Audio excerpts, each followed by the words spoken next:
Hi, it's Tom Landry of Benchmark Real Estate. I'm here with Ben McCall of Jensen Baird, and we're here to talk to you today in the second session of our study of the Portland tax reevaluation. So we have about an hour today from 12 to 1 o'clock. We have a live audience here, and we have a bunch of folks who have received a postcard in the mail alerting them to tune in on Facebook Live. Just so you understand, this is something that will be recorded and will be available.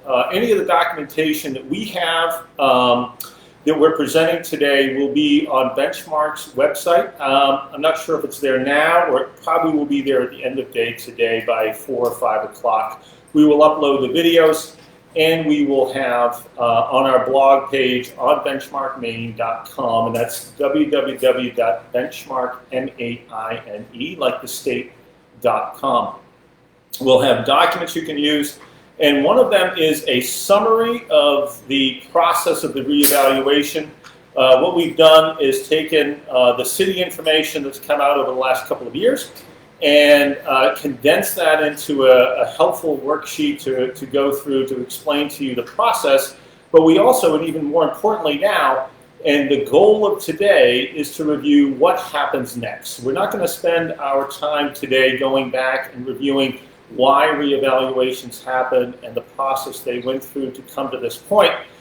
This is more of a working session, and we're going to leave about 20 minutes, a half an hour at the second half of this hour to answer your questions. Now, we've had a bunch of questions that have come in from folks. As you may know, I own Benchmark Real Estate in Portland, and we've had offices on the peninsula for the last 20-odd years. So we've sold a lot of property in Portland, and through that, we have a lot of clients, whether they are potential sellers, current owners, buyers that have recently purchased.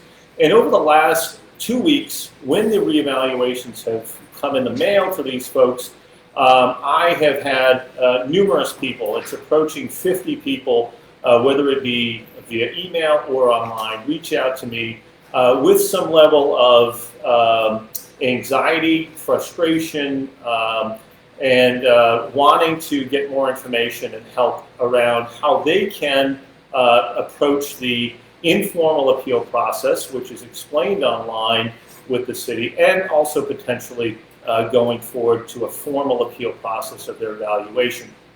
So we're here as a service to our clients, as a service to the residents of Portland, to help them with this and help them understand their options moving forward. So we have people coming in now throughout the event in our live audience, and we're going to continue to move forward. So before we go too much further, I want to introduce Ben, and Ben can talk about his practice and an introduction that he would have about how he's going to participate in this meeting. So thank you, Tom. Thanks for having me here today. As Tom mentioned, my name is Ben McCall. I'm an attorney at Jensen Baird in Portland. And my practice is mostly municipal and land use law. So I work both with municipalities and other public entities, counties, water and sewer districts on general representation, and then with private clients on all matter of zoning and development work, also appeals to local boards of appeals or planning boards, or even in Superior Court and Maine Supreme Court if necessary. So it's been a pleasure to work with Tom on a number of things throughout Portland, and glad to be here today. So it's a collaborative effort, and what we have found in the past, and if I want to go forward, as I was explaining to one of our live guests here earlier, is we've been doing this long enough to see different cycles in the real estate market where if you go back to 2005 and 6, prior to the 2008 crash and correction, we had folks after that correction off of those high property values and the reevaluation that happened in Portland around that time, where they were paying property taxes that were elevated, and then the market went down and sales were showing as much lower. So we've had great success working with people to help them and provide them with information that they can take forward. Now, I want to take you briefly through some of the documentation that we have here. And again, this will be available online. This is a summary sheet, which again takes 3 or 4 pages, and it's called the Informal Appeal Process. It takes 3 or 4 pages and a bunch of different links that the city has on their website and condenses it down to sort of an action item and it really a worksheet and flow of what you need to be thinking about. Now, I've had, again, a lot of folks reach out to me and say, Tom, what happens next? How can I go about doing this? Now, if you are feeling and you've got something in the mail that you feel represents a value which is inflated, the best thing to do would be to send me an email. You can send that to LandryTeam@benchmarkmaine.com. That's LandryTeam@benchmarkmaine.com. And what I will do quickly, of course, share your property address and share the value that your property has come in at. I will quickly do an analysis, or one of our team members will, to say, is this in the realm of possibility? Is it close to the value? Is it over the value? Is it extremely over the value? Now, having done this for about 15 or so people already, I can tell you that some folks, believe it or not, are undervalued. And you want to be a little bit cautious about that. If you start pursuing something in a vein to try to lower your taxes when they are potentially valuing your property lower than the fair market, you do run a remote chance of that value actually increasing. So a word of caution there. But most folks that I've been dealing with are seeing value increases of 50, 100, even 200%. So you can imagine somebody who, an example I gave in yesterday's seminar, is echoed by many, many others. I had another party reach out to me yesterday and say, hey, we were valued at about 420. We're anticipating going up, but literally their value is over $2 million now. So from $400,000 to over $2 million. Now, it instinctively to me and to them, obviously, that's not logical. So there are very, very few properties in Portland that trade in those plus $2 million ranges. You can literally count them on 2 hands over the last, say, 10 years. So it raised a red flag. And if we can help that party in a very succinct way, challenge that, then it makes some sense. Even if we lower your taxes by $500 or $1,000, that's real money, and that is just in 1 year versus going forward, right? So what is on this sheet, and again, many of you are either receiving the postcard that we sent out yesterday, today, you could even receive it tomorrow over the weekend. The reason that was such a time-sensitive sort of thing is, obviously, the reevaluation only came out about 2 weeks ago, just after the 4th or around the 4th. You only have until July 21st to go online and schedule your appointment with Tyler Tech. Now, Tyler Tech is the company that the City of Portland hired to do the reassessment. They've gone around and done this. Usually, again, imagine with over 22,000 parcels in Portland. Can it be even approaching 24,000? They cannot tour every one of those properties. So they did it as a drive-by. They took pictures of the properties, and they used past information and information gathered online to do an assessment of your property. Now, sometimes those are wrong. And when those came out, again, we only had a very brief period of time here between around the 1st or 2nd or 3rd or 4th of July to schedule these things. So it is a sense of urgency. You have to schedule them again by July 21st, and you have to schedule your appointment with somebody at Tyler Tech prior to July 6th. So that's the last day that you can challenge it. So I encourage you, if you feel your value is inflated, to go on right now and schedule that appointment. Now, I would also try to push the appointment. They're going to ask you to do it in the next 24, 48 hours, a week. Try to push it out as far as you can. That gives you time, and it gives us time to potentially help you gather the information you need. And really, this is about educating the people at Tyler to why their number is inflated and inaccurate. And what you need to do with that is there's several things. Again, it's on this summary sheet. Some of it is available on the city website. But the crux is you want to take photos that document your property. You want to, if you have an appraisal that happened between April 1st of this year, going back 1 year, that's a relevant appraisal. It's not an appraisal that happened from April 1st to the forward, because this is a valuation as of the value on April 1st of 2021. The other things you can do, so not many people have an appraisal.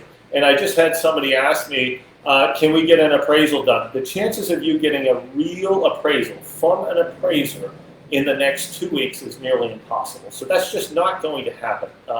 So what, if you have one and you just happen to have one, or you bought your property between April 1st of this year going back a year, that's also relevant. So if you paid something, and that's a fair market thing, that's a relevant thing that you can bring forward to educate Tyler Tech. Now, what we can also help you with is the sales comparables. It's pretty tough for you in the general public to pull information about what's happening with relevant properties around you to help educate Tyler, right? Because they're trying to, in the residential world, that is the most relevant information that you can have, is something that's sold very similar to your house in the general area of your property in the last 6 months or to a year. So that's what we can help you with, and we can do that very quickly. And then we'll provide you with a broker opinion of value. So having sold a lot of properties over the last 20 years in Portland, there's very few of the sales comparables that we haven't walked through. And when we tour your house, and why I do the air quotes is, I've had a lot of people reach out to me, and since we're so crunched on time before July 6th or August 6th, we're scheduling virtual tours. So we can do that on Zoom Live if you don't have an Apple product or an Apple phone, or we can do it on FaceTime, and that opens up the schedule fully, right? And also, if you're not feeling super comfortable about having somebody on our team tour your home in person, that's a very easy way to do it. So we would schedule a time to tour your house, and again, either in person or virtually, and then we can then go in and say, okay, here's how we can put together the comps that show why it's potentially inflated, and we would send you something that I sign or a member of our team signs. It's on our letterhead that shares with you, here's what I think as an informed agent who's very active in Portland. Here's what I believe the value to be. And that's a very strong case to inform Tyler to bring your value down. The final thing would be any additional documentation that you can put together. And that can be a whole host of things, from updates to whatever that may be, past appraisals, that type of stuff. So photos, appraisals, sales comparables, broker opinions. And I want to also offer up that if you want us to participate and potentially Jensen Baird as well, to participate in the calls that you are scheduling, we are happy to do that as well. It's almost like having the advocate there for you when you're going into a presentation where you literally have to challenge this. So to have somebody on your side who's actually quite informed, it seems like a good call, and there's no cost to any of this. To me, it's a client service thing and a customer service thing that I'm giving back to, and our team is giving back to the residents of Portland for their service and their patronage to my team over the last 20 years. So that's the introduction that I have. I want to turn it over to Ben to talk about some of that process and some of even the informal or the more formal process after the informal process. Thanks, Tom. So I think the informal process, as it's being sort of termed by the city, is a pretty apt name. Tyler Technology is a very reputable company in terms of collecting information on assessments, and they're also very good at creating databases. But as Tom explained, they haven't necessarily come and toured every single house in Portland. Obviously, that would be impossible over the time frame. And so the real purpose of the informal appeal process is to correct misinformation that might be in their system. So very basic things to start with.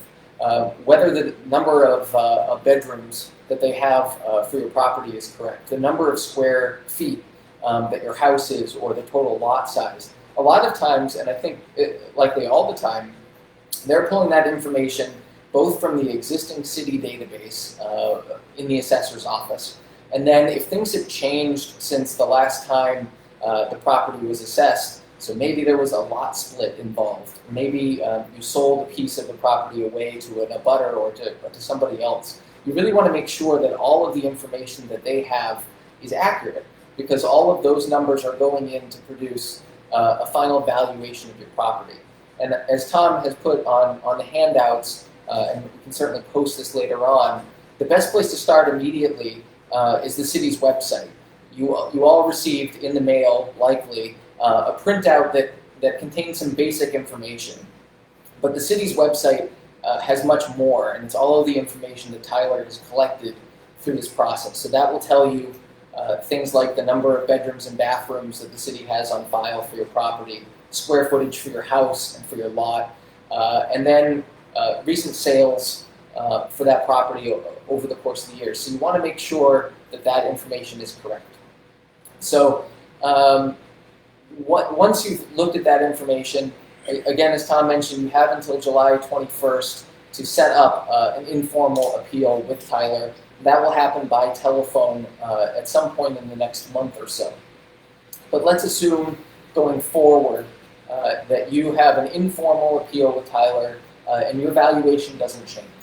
And you still feel that because of, notwithstanding the information that they have, that your property is overvalued.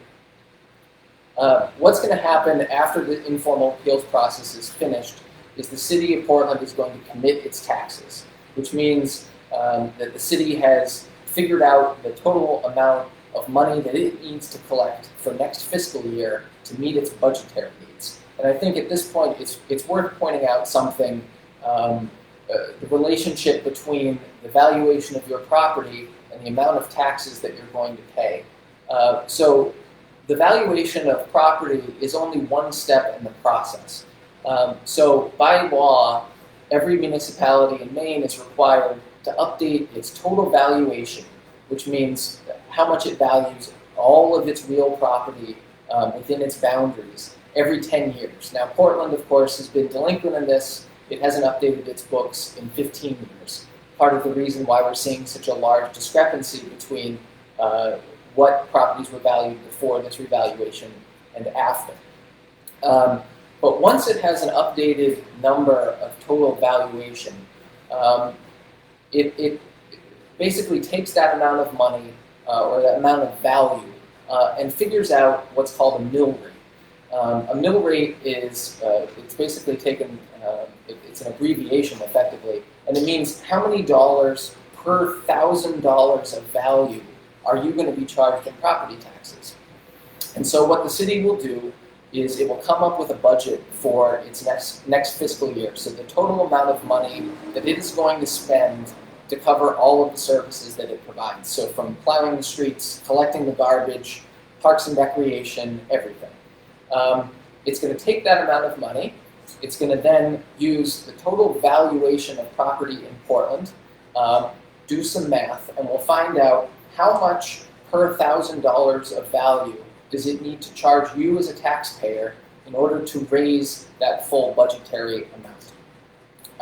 It sounds complicated, but it's actually really a simple amount of division. So taking a step forward, I suppose, before this revaluation, the city's mill rate was somewhat high, at least in terms of Maine. It was about $23 and change per $1,000 worth of value.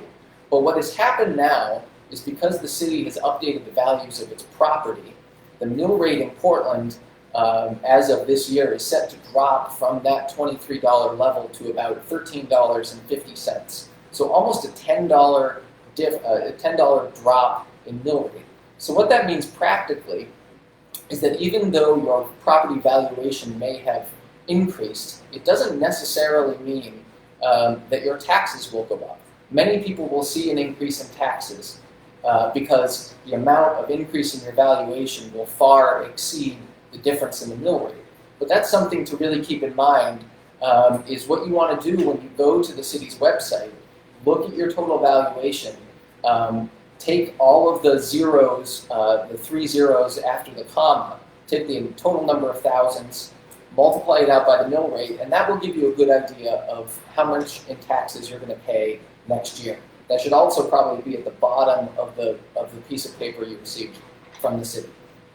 So keeping all of that in mind, let's say that you still think that your property is overvalued, and even though the mill rate's decreased, your total number of property taxes has exceeded a great amount, and you want to move forward in the process.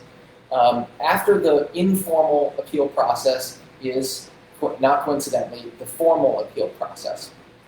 The first step in that formal appeals process is to submit a request for abatement, which is simply means a reduction in your property taxes by way of a reduction in value of your property to the city assessor.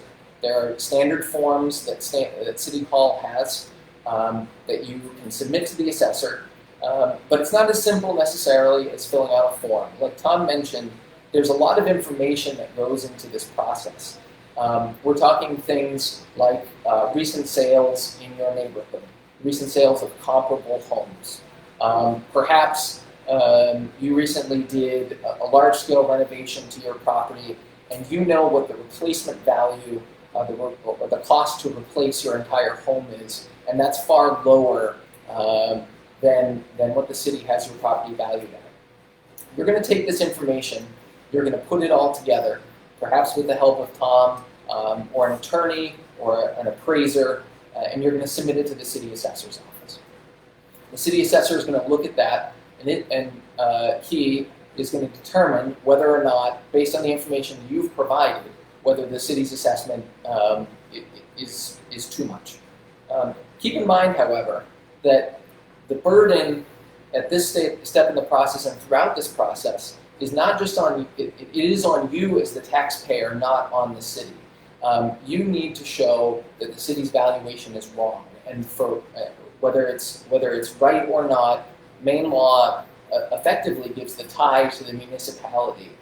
Their valuation is considered by default to be correct, and so you not only need to provide information showing why their valuation is incorrect, but you need to provide information showing a different valuation and why that one is correct. So that information is submitted to the assessor. The assessor will review it and give you a decision rather quickly. And then let's assume again that the assessor doesn't move the needle at all. They agree with what Tyler concluded. They disagree with your valuation. The next step is to go to the Municipal Board of Assessment Review. And that is generally the step that you take for all commercial and residential properties in Portland. The Board of Assessment Review is a board of residents of Portland. Some of them are trained appraisers and real estate professionals. Others of them come from different walks of life. They're volunteers, just like the Planning Board and just like the Zoning Board of Appeals. And they will review the same information that you provided to the assessor. And it's really important, I know from watching my colleague Roy Pierce said in the same presentation yesterday, is that it's really important at this stage in the process, if you get to the Board of Assessment Review, to gather as much information as you possibly can to present to the board. It often feels, and possibly rightly so, that the deck is stacked against you at that point because Tyler Technologies hasn't agreed with you, the assessor hasn't agreed with you, and now you're in front of what feels like a much more formal board appeal process. But it's very important at this stage to truly bring as much information to the table as you possibly can, because ultimately the Board of Assessment Review is going to hear your side of the story, what you think the fair market value of your property is. And they're also going to listen to the assessor, and the assessor is going to explain what went into the city's valuation of your property. And win or lose at that point, and especially if you do lose at that point, if you want to continue appealing, The information that the courts would look at, and I can explain that process a little bit more right after this, the record that the courts are going to look at is going to be only the record that you brought to the Board of Assessment Review. So if you think you need an appraisal, or 2 appraisals, or a sales analysis, or all of the above, all of that information needs to be submitted to the Board of Assessment Review. If it's not before that board, and you choose to and decide that you need to go further in the process, you can't submit any additional information at that point. You're essentially locked into where you are. So the Board of Assessment Review process, again, happens at City Hall. It's more formal. Some folks choose to have an attorney with them, but certainly you would need at that stage to have an appraiser or another real estate professional there with you to explain to the board exactly how they value your property, why their methods are correct as opposed to the city's methods, and what the proper valuation of that property is. After the Board of Assessment Review, if you choose to go further, residential property owners would appeal that determination to the Maine Superior Court. That's a step that you need an attorney with you. There's unfortunately no real way around that. And it's really at that stage, if not before, that working with Tom to figure out a good cost-benefit analysis, I think, is really helpful. Like he explained, these are not insignificant increases in property values, and as such, not insignificant increases in property taxes that you're paying. But it would also be disingenuous to say that the process of appealing this valuation to court is cheap. It's not. A lot of times it can be a cost savings to a taxpayer to appeal and eventually win because the amount of taxes that they would save over years would certainly pay for that appeal process. But in other circumstances, it may not. So these are things that you really do need to think about along the way. But a good attorney and a good appraiser, especially at the Superior Court level, are things that are very important. Now, for commercial property owners, and I think it's important to make a distinction here. So when I say residential, we're talking single-family owners and then owners of multifamilies up to 4 units. Once you go from 5 or more, in most circumstances, those are considered to be commercial in terms of the appeals process. And for very highly valued commercial properties, those can sometimes be appealed from the Board of Assessment Review to the State Board of Assessment Review, which, as it sounds, is another board of real estate professionals, assessors, appraisers, and others who look at more commercial properties. And so that's another step where an attorney would be helpful. So again, to really summarize the process, we start from the smallest building blocks, really looking at the nuts and bolts of how the city has assessed your property, bedrooms, bathrooms, square footage. That's the focus of the informal appeals process. And if that's not successful and you feel strongly that your property is overvalued to the point where the increase in property taxes is not fair, is not sustainable, and is truly worth appealing, then I think right after that informal appeals process is over and you've received an adverse result is really the time to talk to Tom. Obviously, you talked to him before, but to really start assembling your team and your documents to take a good, close look at how to best approach the problem, but also to figure out the cost-benefit analysis of moving forward at that point. Thanks, Ben. Wonderful presentation and introduction to that process. It's interesting, the idea that we have two processes to go down. And obviously the one that is urgent right now is this informal appeal process. And again, you have a very short window of time to take advantage of this. But what Ben said about looking at your, not just the value change, but the tax change, that's really what we're talking about here. If the value went up, which we have seen happen, and the taxes have either stayed the same, gone up by what you feel is a reasonable amount, or in some cases, like we talked about, the idea here and what they've talked about is there's three buckets. Some that are going to go down, a third-ish, right? About another third are going to stay somewhere close to neutral and go up very little, and then others are going to be adjusted quite a bit. Now, again, there are certain areas that have had value increases, and once again, we are seeing things where folks are coming to me and saying, I have a 2-unit on Munjoy Hill, and the value came in at $850,000 with the new letter that I just got. Well, depending on the details around that, and what I encourage people to do is send me that address, send me some information. We can do that virtual tour or live tour. But oftentimes, because of the increase in the sales, some of these are not completely inaccurate. So the first step is, again, look at that, see if it is increasing your taxes versus just increasing your value.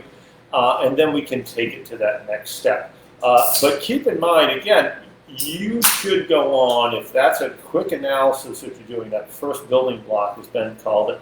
If that comes back with, yes, I believe this is not accurate and is they're taxing me over what I should be being taxed and the value has gone up to a level that I do not agree with, then you should go on to the city's website and schedule an appointment. Now, on the summary sheet we have, again, we try to consolidate what can sometimes be a little bit confusing and tough to navigate to the sections you need to know. But we have a very easy to use QR code that you can scan. You can also schedule the appointment by going to an 800 number, which takes you directly to Tyler Tech. That's 877-895-9675, and that's right on our summary sheet as well. That's 877-895-9675. And so once you set that, again, if you do line that up, try to push the date out as far as you can prior to that August 6th, which is the last day before, again, the formal appeal or the informal appeal process hearings stop. So that gives us some time. It gives you time to gather the information, as Ben talked about, because the process of the formal appeal process is not a lot different. It's probably a little bit less rigorous, but you want to come prepared. This is your best opportunity to even garner a little bit of a change, and a little bit of a change can lead to hundreds and potentially even thousands of dollars a year. So you want to take that meeting serious, and you want to be as prepared as you possibly can to challenge, like Ben is talking, you want to be able to challenge your results or the results that Tyler Tech put together. Now, I'm going to transition a little bit now into some questions that I've received, and we're going to turn it over to the audience here and online to field some questions. So last night, a client of mine, past client, reaches out to me and says, when can we talk? My value's gone up. Here's the value that they've come in at. My taxes have literally tripled. And so we talked through that. And part of his questioning was, is it going to be, because he's gone on already and researched similar properties. So he was able to go into the city's database, like Ben is saying, not only to research his property, but he was able to plug in different properties around him and say, well, if mine's valued at this, and I researched X, Y, and Z, these 3 or 4 other properties, and they're not valued where mine is, how is that even possible? I know what those properties are. I've been in those properties. My friend owns this or that, and some of them are nicer, some of them are bigger. Their methodology is shot, right? The idea that Tyler's methodology can't be accurate if they're valuing his at this and they're valuing the other ones at something else and lower. So the conversation we had, and Ben can chime in on this, but my conversation with him is that's probably not a good vein to go down of argument. Poking holes in their methodology Although in the big picture, it might be something forensically after the fact that you could say, hey, this deserves a relook and a reset over the next year to understand how this could have happened. But I don't think as you're in your meeting, in your informal appeal meeting, that is something that's worthwhile bringing up. Again, go back to what Ben said. Is the information they gathered inaccurate?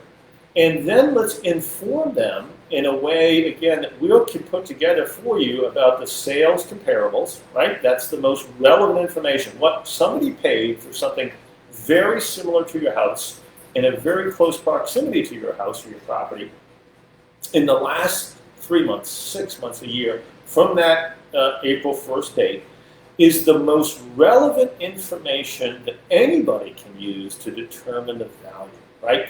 So we'll provide you with that, and we'll provide you with our interpretation of that and that broker opinion. So again, that's going to be your best ammunition versus getting caught up in sort of getting into their methodology. Is that?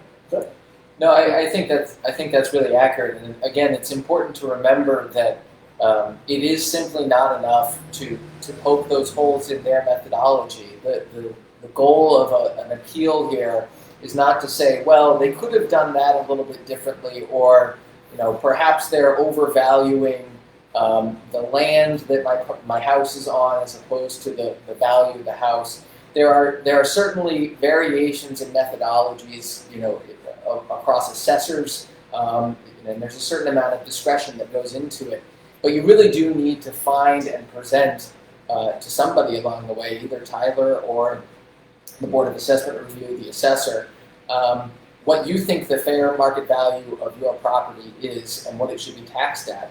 And I understand, rightfully so, that based on what's happened in Portland over the last couple of years, if you've been in your home for a little while, and you certainly paid far less for it 5, 6, 7 years ago than the market may value it now, that may come as a bit of a shock. But at the end of the day, the fact that similar properties around you are selling for quite a bit more money than they would have 5 years ago is more a reflection of the market.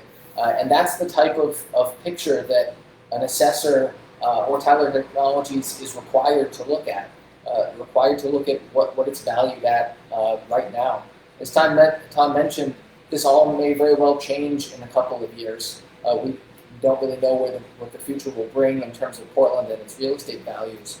But that, unfortunately, the possibility that things may change next year or the year after that, unfortunately, doesn't necessarily influence or inform what the value of the property is today. Right. So the analysis is: do you feel it's over? I'll take a quick look at it, or somebody in my team will. But after that, again, I do not consider this, and I've been asked this point blank by people: is this a fool's errand? Does anybody actually ever get any change in this? And absolutely, it's the case. You can imagine if there's, say, 24, 25,000 parcels. Certainly, if it's a third, there's only a third of the people that are probably saying, oh my God, this is sticker shock. And out of those, are you going to be one of the ones, and this is a very tight timeline, to take action on this? And I think the people who take action and actually do something about this are going to have some movement. It may not be in agreement with what you're saying or what we're trying to help you propose as a value. But again, it may be some meeting in the middle which can save you hundreds, if not thousands of dollars. So I don't feel it's a fool's errand. I think it's worthwhile, and it's worthwhile for you to take the time to do it. Mary, do you have any questions from folks on we haven't had any questions come in. Okay. I did chat to everyone that's viewing right now. Okay. We linked to the handouts. So okay. They should all have a link to that now. Any questions from people? Go ahead, in the back. I did my own preparation prior to having a conversation, and I found 5 properties within 2 blocks which have sold in the last and they're all of similar size, age, condition, at least in mine. And I looked at the individual new assessments for all 5 properties. On average, they're about 12% above the selling price. So the first question is, does that strike you as being reasonable, given that all these properties sold within a year? Should that be appealed per se? Question 1. Question 2. I looked at all of the assessment rates per land and space. Again, they're all similar size houses. And my assessment rate was 50% above the average of all of those homes. Okay? Now again, you said, well, you can't really argue that, but on the other hand, the homes are compared. So why would, just second question, what rationale could they have for assessing my per square foot? My house is no bigger, it's actually smaller than the other house. How could they get that number? Is it based on, what could it be based on? So I'm not sure if everybody can hear that online, but so primarily you've done some research on your property. It looks like the valuation of it versus other things that have sold that are very, very similar in your general area is about 12% more. And again, you found 5 other properties, and why, if they are similar based on your research and semi-similar, could they have gone over on your property by that much? And then the lot size as well. Why are they valuing that and giving more value when it's a semi-similar size on the average to what's around you? You know, I don't have a great answer to that. You know, this is a process that, based on what I understand and based on what I'm an owner in Portland as well, and I know that this started about 2 years ago. Some of the work in the primary work was done quite a while ago, again at the beginning of that 2, if not 2.5 years ago process. And you know what, they delayed the rollout of this because of COVID. So some of this information is quite old. So some of the sales data, right, is maybe dated in what they have. Now, knowing the real estate market, you would think that that might actually be a benefit to the property owners, because we've seen a significant value appreciation in the last 6 months to a year. So again, offhand, you would say, well, that's probably helpful because values were less a year ago, or a year and a half ago, than they are in the last 6 months. But it is an interesting quandary, right? How they're valuing yours, especially if those other properties are of very similar quality. Now, I guess that may be one of the factors. Are they truly that way, or is yours somehow better? Now, I don't know if they toured your property. There also could be glitches in how they're doing this. You know, this is potentially some smart computing, you know, using some form of artificial intelligence and that type of thing, where they're looking at the data and aggregating it. So there could be things, anomalies that are out there, and you say, hey, that's just inaccurate. So what I would say is, absolutely, if your information that you're gathering is, hey, here's how you value 0.25 acre lots all around me, I've got a 0.26 acre lot or a 0.22 lot, how is that possible? I think that's absolutely relevant. And also the sales comparables. So what I would say to you is, take what you've done, which I think is fantastic, but I'm not saying don't do those things like my friend on the East End was talking about, but don't just rely on that. And beyond that, you know, what you want to have as well is somebody outside of just you that says, hey, I know those sales comparables. Here they are. I'll send you a link that you can forward on to Tyler, that says, hey, here they are. Here's the data about those houses. And they're no better than mine. Right? And mine has X, Y, and Z. I should be valued down, right? And we can help you put that together. And it's an opinion. It's a separate person's opinion versus you're the direct person that has. Of course, you're going to say that. If it comes to me on my letterhead, I'm once removed from that. I'm not going to say something that's totally out to lunch. I can't. I have a fiduciary responsibility to you, the public, and I also have a license to protect. So I'm not going to say something that's outside of the realm of what is realistic and truthful. So I think that packs some weight with Tyler, but also Tyler's ultimately answering to the assessor's office. So they take that information, they present it to that, and then the city assessor's office has the last call. So I say, you're right, I don't know the answer to as to why that would be inaccurate, is that much. But let's use your data, which sounds like you're doing a great job, and add to it.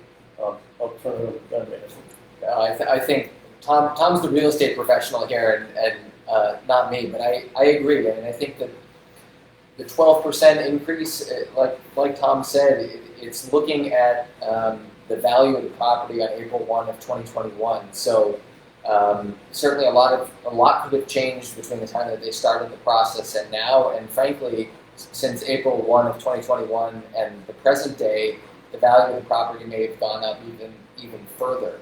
But I agree. I think if you have comparable sales that are really out of line with what your entire property is valued at, that's the line of analysis and argument that you really do need to have, and ultimately it needs to lead to a value that you think is fair, but one that's based on the information and the data that you're providing. So it sounds as if you're onto something, but drilling down a little bit more before you get to the assessor's office, I think is probably going to be the most helpful thing you can do.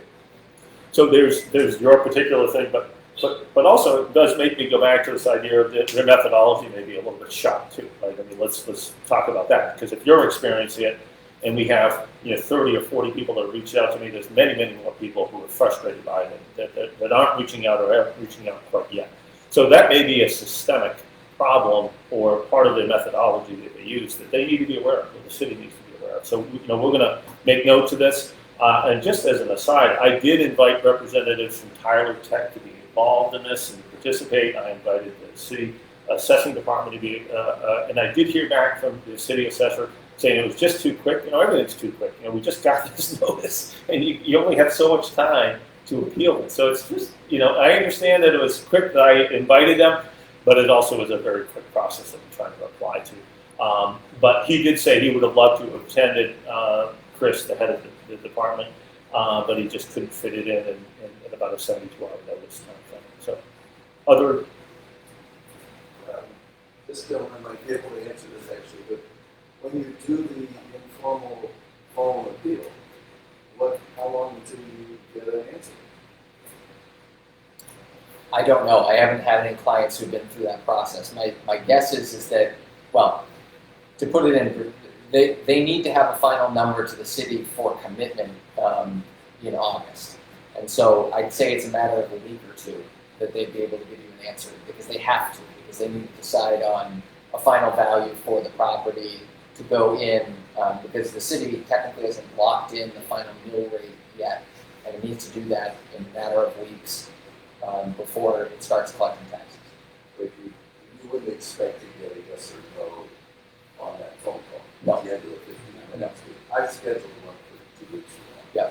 And I think they said it was a 15-minute phone call. Yeah. It's a 15-minute phone call, but I wouldn't take the impression that means that you'll get an answer in 15 minutes also, because it's really a process for them to take in the information that you're providing them, and then they, ultimately Tyler, as Tom mentioned, Tyler's not the assessor's office, and so there'll need to be a conversation with the city also, and so I'm not 100% aware of sort of the mechanics of how all that would work, but I'd say probably a week or two, but by mid-August and the latest is we'll know. Yeah, so when you schedule it, if you've been onto that website, and it takes you right from the city's website right to the Tyler website, you can schedule it with a variety of different people. I don't think there's any issue there at all. And if somebody's too busy, obviously you'll kick to another person. You can schedule for the 15-minute with a single property or half an hour with multiple properties.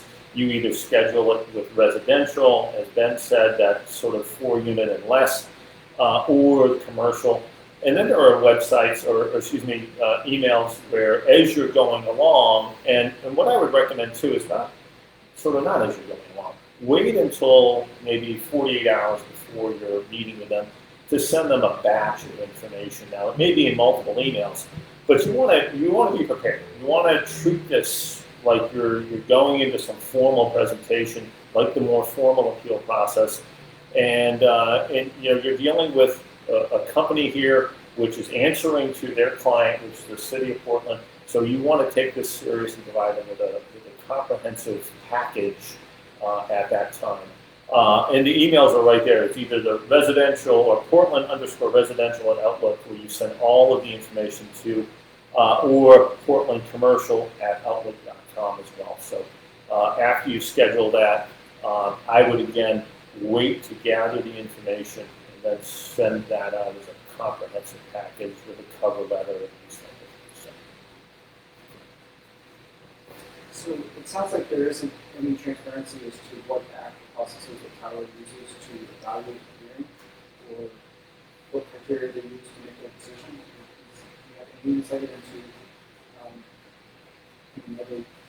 are they looking at what their model is producing and the information that you provide as a taxpayer, and are basically like, yeah, the model didn't work for this, we're going to adjust the concept used, or we're going to adjust the condition rating, or whatever it is that an appraiser might use. Is that?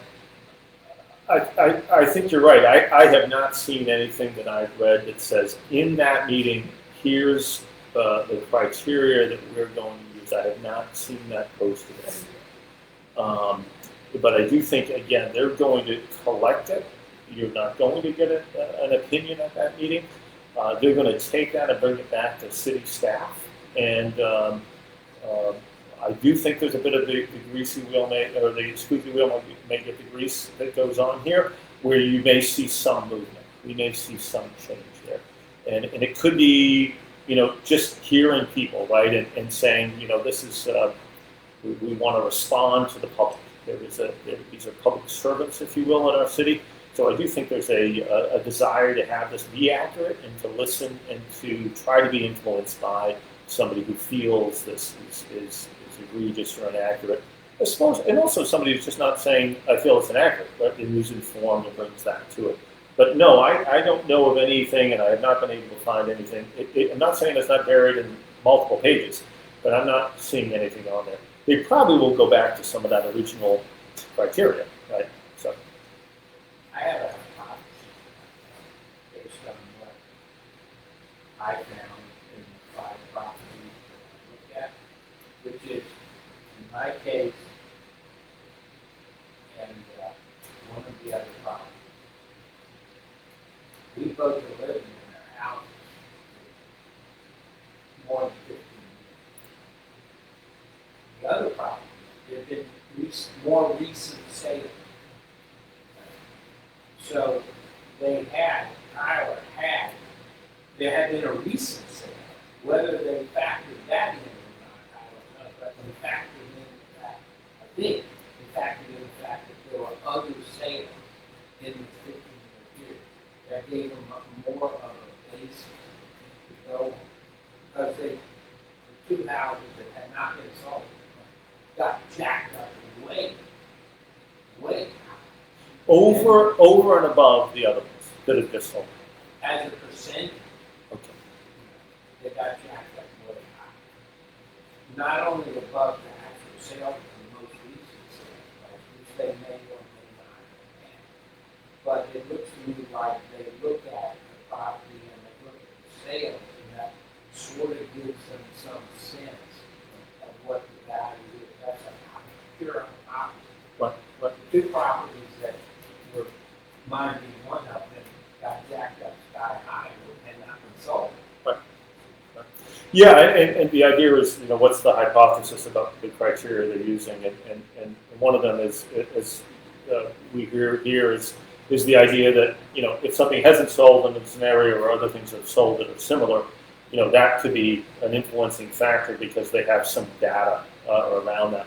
Certainly, you would think that if something has sold and resold, there's a rich amount of information out there about those properties. You just go on to any host of databases and you can find the interior images and all these other things. So, unless you invited that person through your house to really understand that, again, they're extrapolating this, right? They're trying to, use that data to say, okay, this is very similar, it's in the same area, this one sold for X, it's probably around somewhere like that. Again, that's why we need to inform them as to, well, no, I'm not that, right? And here's why you didn't use the right data.